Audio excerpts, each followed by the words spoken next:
for you guys, and again, thanks for coming out today. Good afternoon, everybody.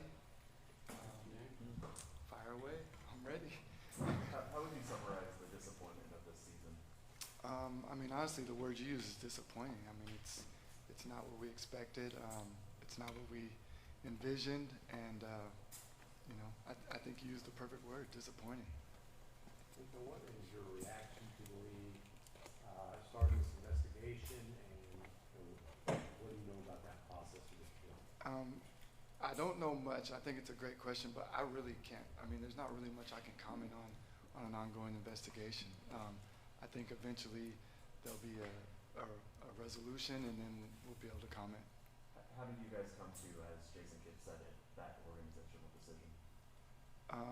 Like I said, it's a great question. I would love to dive super deep into it with you guys, but it's an active investigation, so I can't comment on it. And again, eventually there's going to be a resolution, and then at that point we'll be able to dive into it. We didn't get a chance to talk to Kyrie Sunday.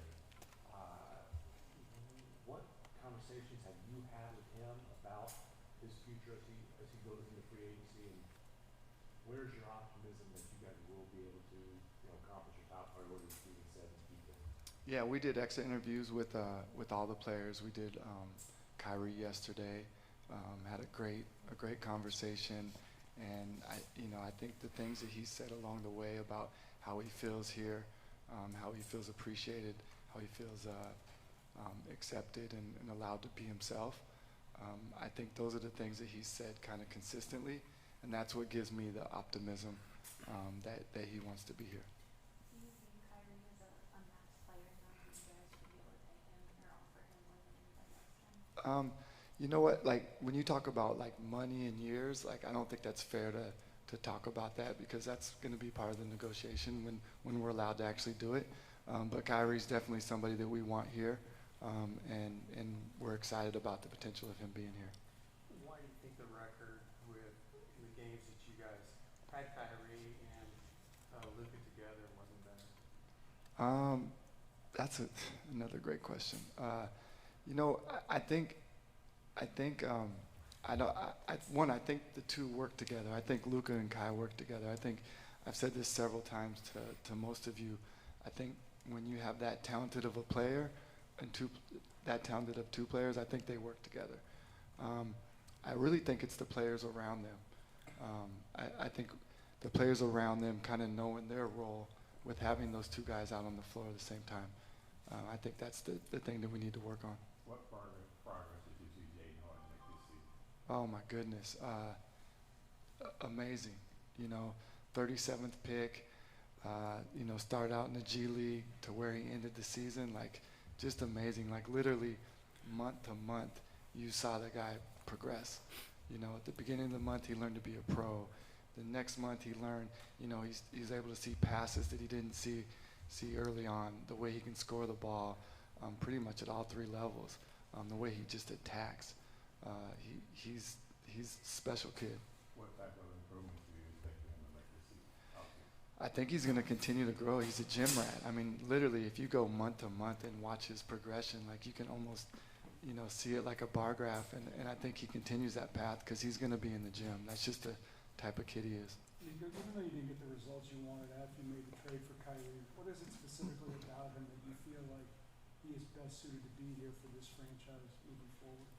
Yeah, I think in the league you gotta have talent, and I think him and Luka, I think their styles are different, and I think they can play off each other. But at the end of the day, if you don't have talent, you can only go so far. Last week, Mark Cuban said he personally takes blame for the success of the team, saying that basketball changed in ways that you guys didn't foresee. What are those ways, and how do you adjust for that over the offseason? I don't know. I think you have to ask Mark that. I'm not really sure what Mark meant by that, and for me to even try to get into his head, I think I would be doing him a disservice. What do you think about him saying he personally takes blame for that? I think that's what leadership does. In leadership you take responsibility. I mean, just like I'm out here in front of you guys to take responsibility for a year that wasn't what we projected. So I think that's part of leadership. You should take responsibility. How would you assess the job that Jason Kidd did this year? Listen, Jason Kidd's our coach. You know, if you look at what we did last year, you know, nobody asked like, hey, is Jason Kidd the coach? Because we went to the Western Conference Finals. So I think Jay Kidd is the same coach that brought us to the Western Conference Finals. But when you don't reach your goals, everybody has to be evaluated. I need to be evaluated, Jason Kidd. Like, we have to sit down and, you know, hey, what could we have done better? And so that's the same thing that has to happen. You think he improved as a coach this year? It's tough to say that he improved as a coach or wasn't better, but you know, our record doesn't show it. So what we need to figure out is what we can do better. Nico, Mark said that you all need to prove to Luka and earn his ability to stay here going forward. Then Luka seemed to squash that pretty directly a couple days ago. How do you feel about the confidence level of having Luka here long-term, years down the road? And do you feel like you all need to earn his ability to be with this franchise? How do you view that? Well, I take his words for it. You know, he says he wants to be here. He's under contract. So I don't go to sleep at night worried about, is Luka going to be a Maverick? Because he is a Maverick and he's under contract. Obviously, if that changes, then we'll have to reevaluate it. But I think our job really to, you know, keep Luka happy, if you will, is surrounding him by the right players to help him win. And I think Luka's a talent that you know, deserves that. Nico, one of the glaring issues was the lack of interior defense. Will that be addressed this offseason? Yeah, I think for us going into offseason, the two biggest things that we need to work on is defense, period, and then rebounding. So that's going to be addressed. Nico, does that concern you that you said defense or rebounding is the focus this offseason? That was the same words that you said last exit interview, defense or rebounding. Does that concern you at all that it's the same focus? I got to see the tape from last year. I don't believe I said those exact words. Someone, yeah. Nah, it doesn't because I think we tried to address it, but sometimes when you think you're addressing it, but it just doesn't work out.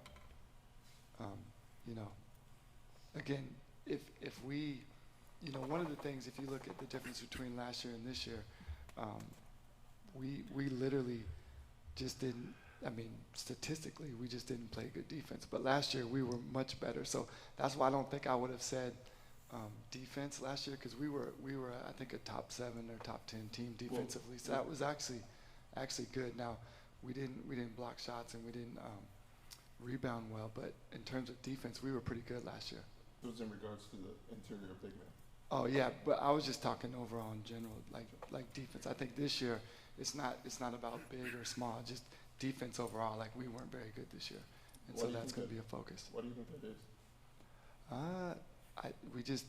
We just have players that were committed to it. You know, I think defense is not just one person. I think it's kind of it's a team thing.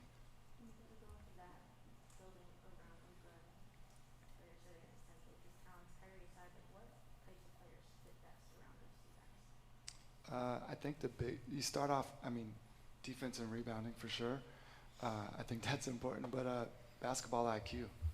You know, when you have two guys at that level, you gotta have players that can think the game and not just play it, because those guys are both high IQ players, and to have both of them at the same time, I think you need surrounding players that have high IQ. Nico, when you look back on the season, when did you guys know you had roster issues regarding defense and rebounding? Was it early, or was it mid-January when you started looking at that trade? You know, it's a good question. I don't know exactly when it was, but we weren't good early defensively. And, you know, I think if you, sometime around December, you know, it was clear that we weren't a very good defensive team. But we had a lot of the same players from last year, and we were much worse.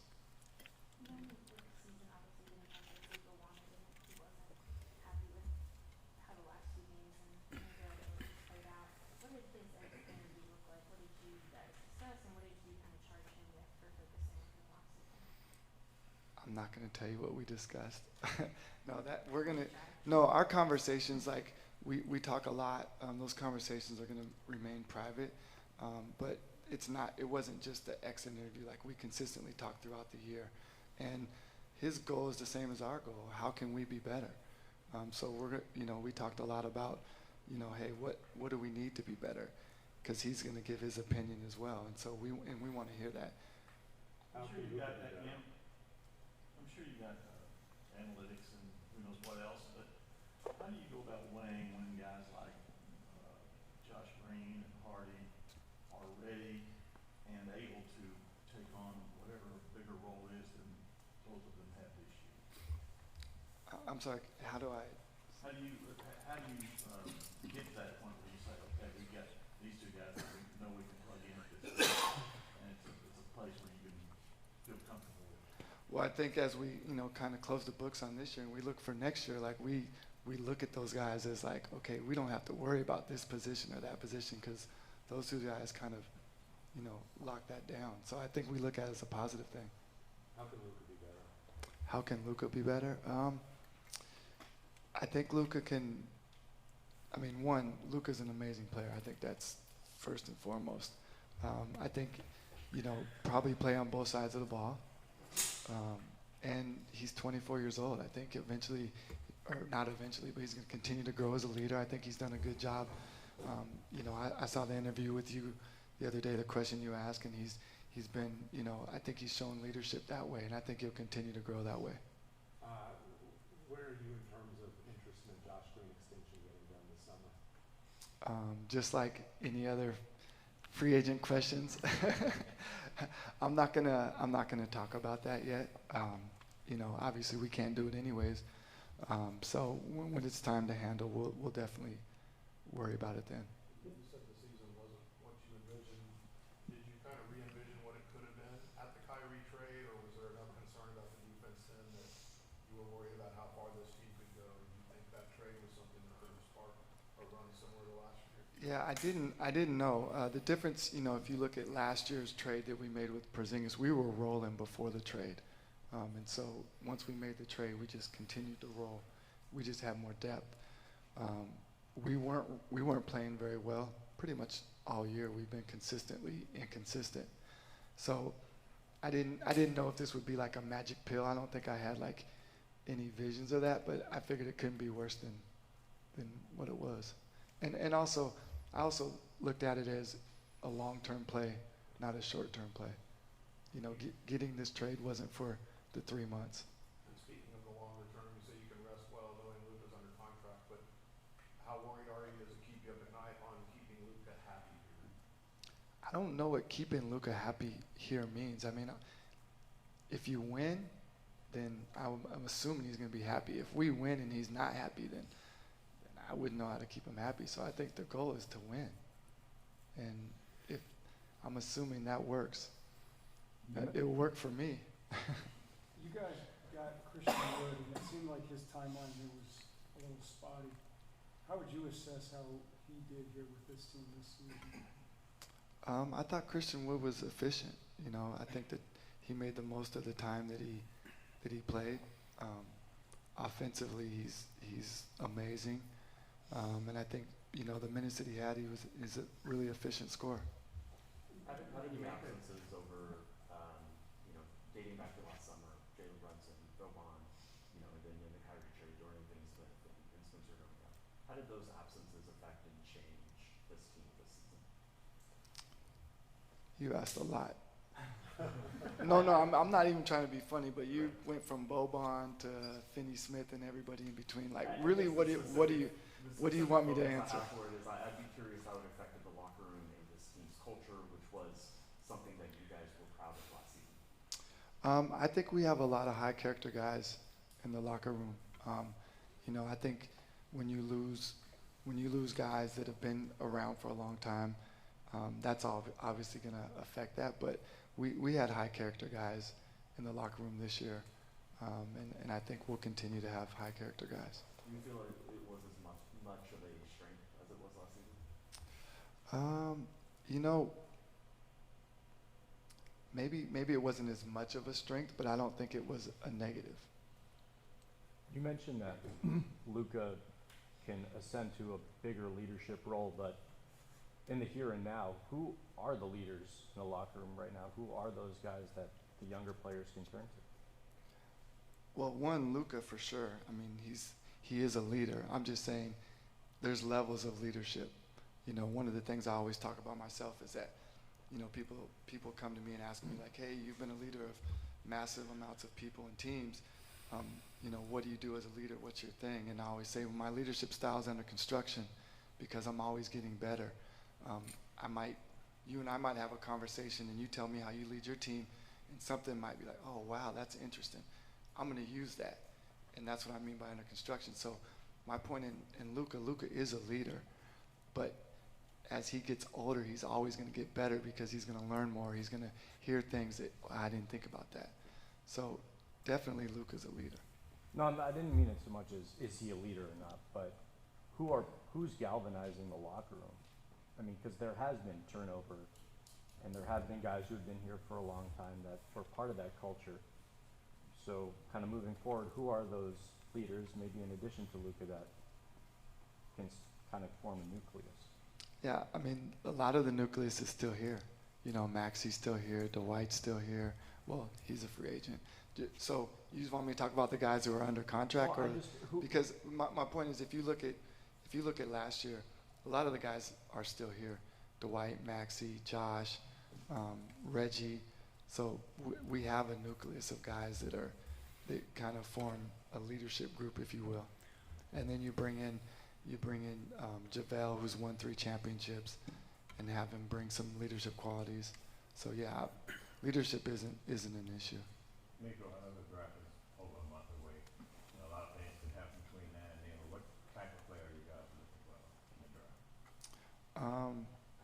Well, the draft in general, it's gonna, you know, I think it'll be tough to evaluate right now because you don't know who's going to stay in and who's going to put their name in terms of what type of player we're going to look for. You know, just like last year, if we get an opportunity, we're going to get the best available player. How aggressive will you be, Daniel, in taking trade talks? I haven't even thought about that. Oh, that's not true. You can come up with a better way for it. No, I think once we get through all the stuff with the NBA, after I think they're gonna have the draft lottery might be May 15th. Then after that, then I think that's a fair question. You guys played a lot of close games after you had Kyrie. I think like 16 of them were decided by 6 or less. I know you didn't win as many of them as you wanted. Do you see that margin as a positive, like, hey, we're pretty close? Or are those margins just fool's gold and you're not as close as those outcomes would indicate? No, I think you nailed it. I think we were close, but not close enough. Obviously, we're sitting here now. Looking back a year from now, what would you have done differently, or would you have just hoped for different results? A year from now? No, looking back a year ago, what would you have done differently? That's part of what I got to do this summer is kind of look in the mirror and see what I could have done better. Back to Christian Wood for a second. I assume when you make a trade like that, everybody, the leadership of the organization is all on the same page, right? So you indicated he was efficient in the minutes he got. So how come when he came in, you guys knew what you were getting? Why didn't he get more minutes? I mean, that's really more of a coaching question than me. I don't dole out minutes, but just because you're an efficient scorer, there's more to the game than just that. So I think it's important to note that. You alluded to the defense and the stature of your defense you guys had the year before when you went to the Western Conference Finals. After Finney Smith's departure, you obviously felt that defensive drop-off. How much of an emphasis is it going to be to find someone this offseason that can kind of fill that role? And do you feel like bringing in a guy or two like that is what's going to get this team back to a conference finals or even a championship contender? Yeah, great question. One, I love Finney. I mean, beautiful spirit, amazing player. But we weren't good defensively when we had him this year. Like we just weren't. So losing him obviously didn't make us better, but we weren't good defensively with him. As it relates to player development, like last year, Josh Green didn't go to summer league and developed on his own, and obviously took a big step forward. Other guys you'd like to have play summer league ball, like so in the case of a guy like Hardy, what are you thinking? Is summer league better for him, or is going and working with an outside trainer?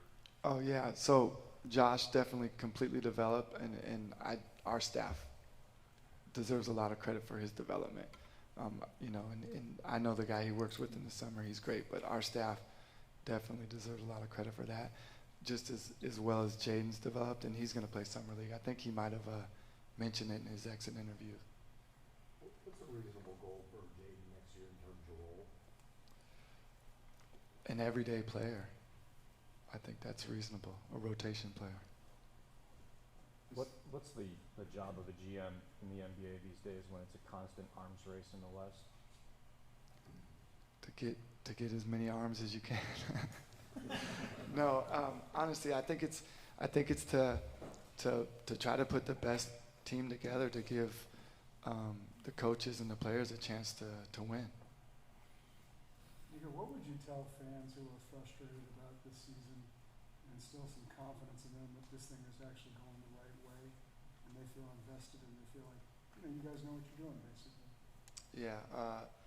First, I mean, to fans that are frustrated, they should be frustrated. Like I'm frustrated. I don't, this year is not acceptable, and so I feel this. I mean, nobody can be harder on myself than I am. I take my job serious, and wins and losses, and not reaching our goals, and so I feel for them, and the only confidence I can give them is that we're going to evaluate everything, and we're not going to be in this position again.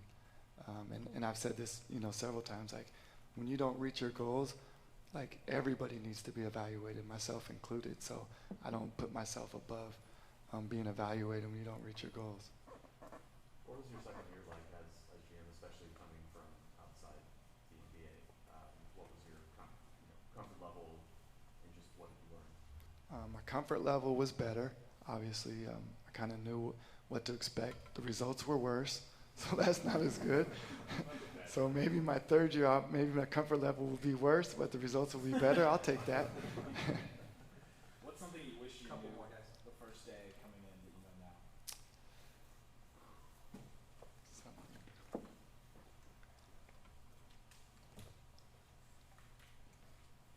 Good question. Probably how much the fans and everybody kind of wins and losses, like really, everybody's up on a win and they're down on a loss.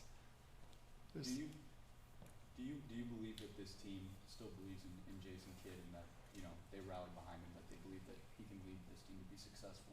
Yeah, absolutely. Yeah, I think although the success wasn't there, I think if you watch the way the players played, there was no quit on the team. Nobody gave up. Do you think the record that you guys had this year was kind of just shadowing over how Jason was really doing, and just kind of got blinded with wins and losses? Yeah, I mean, but when you don't, again, I've said this, when you don't reach your goals, like everybody has to take a step back and really do soul searching and